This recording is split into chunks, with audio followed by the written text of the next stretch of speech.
ต่อไปเน้นนางเพ่งเพิ่นสิตัดหญ้าให้ผัวกันเป็นบัดเดียวเป็นแห้งบัดเดียวรถตีนเหยียบตีนไว้แห้งผู้หญิงคนนี้กำไว้เลยน้ำมันได้นะตัวนั้นน่ะเหยียบตีนล่อมันนั่นน่ะ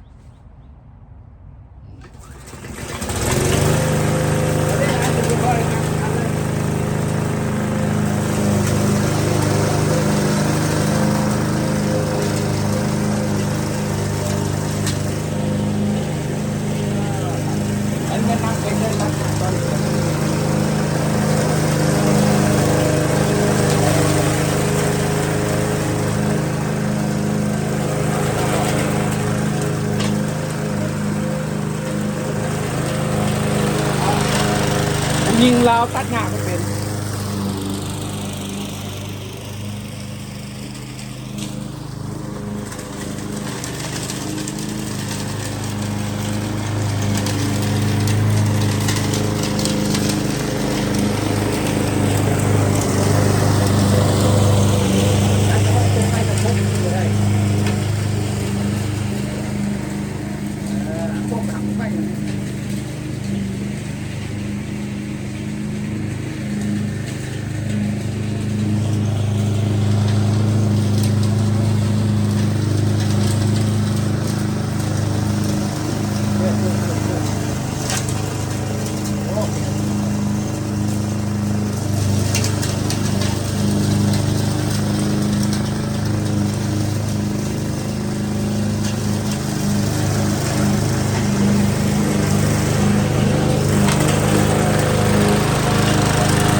นางนี่เราเป็นคนดูมันบัวเฮ็ดอย่างเบนนักหน่อยนึงเราก็ญาติเฮ็ดน้ำหนึ่ง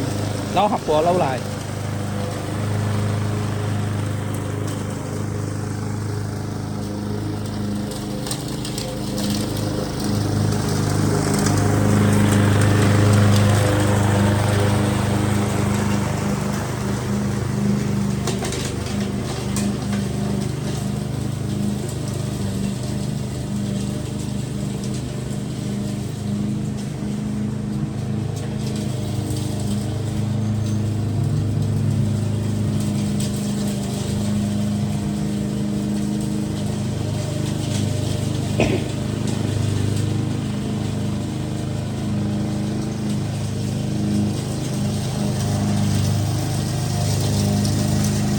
เราเอาบุกดึงสมควรการช่วยเหลือผัวเราก็ได้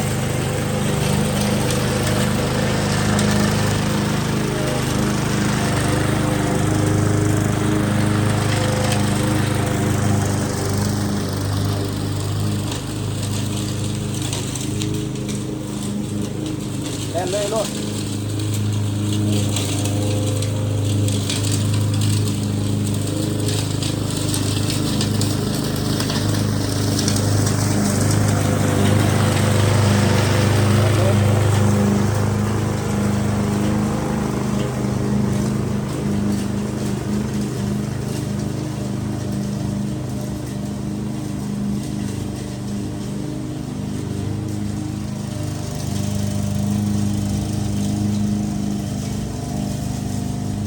ตีนเดียวพอกี่มั้ง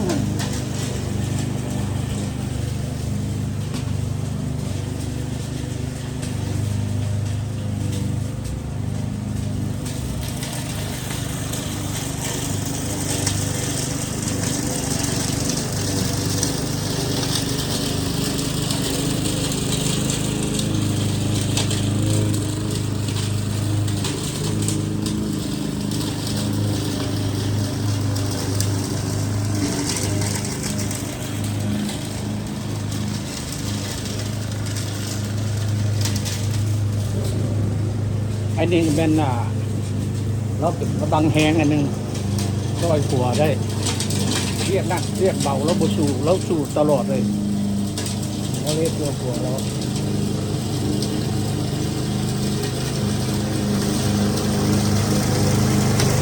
เหนื่อยอยู่เต็มท้อ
เวียกหนักเวียกเบา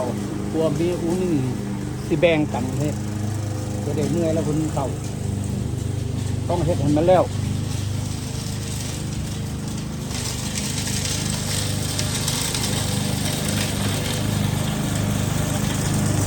มันเป็นจักรลิเตอร์โกตามรัฐบทให้มันนิ่งด้วยนะตัวเลย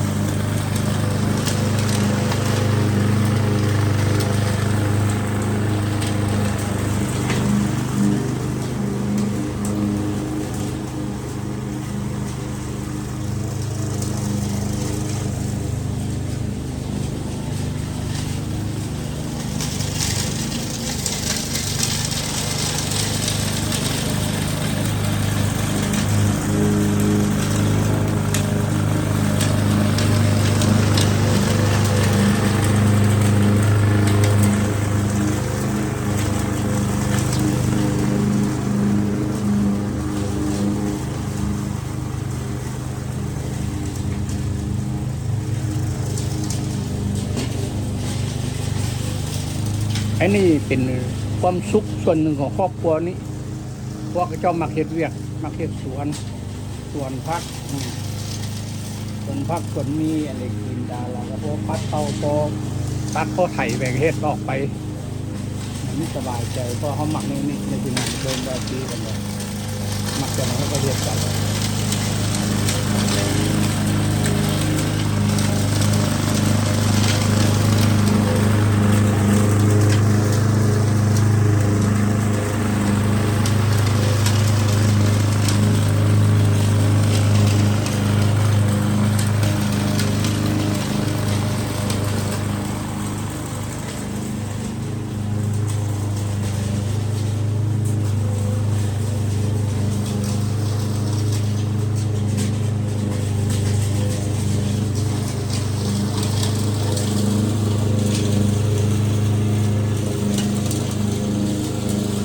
โอเคได้แล้วนาง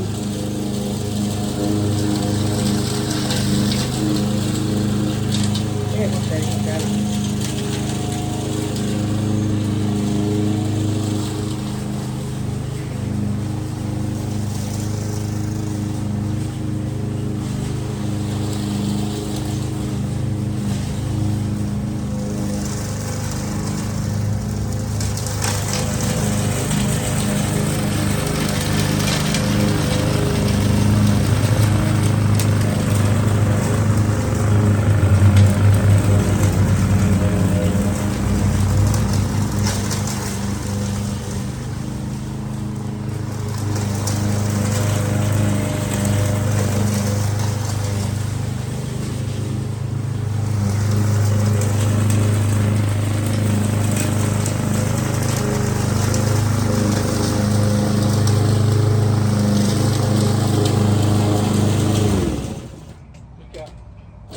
คิว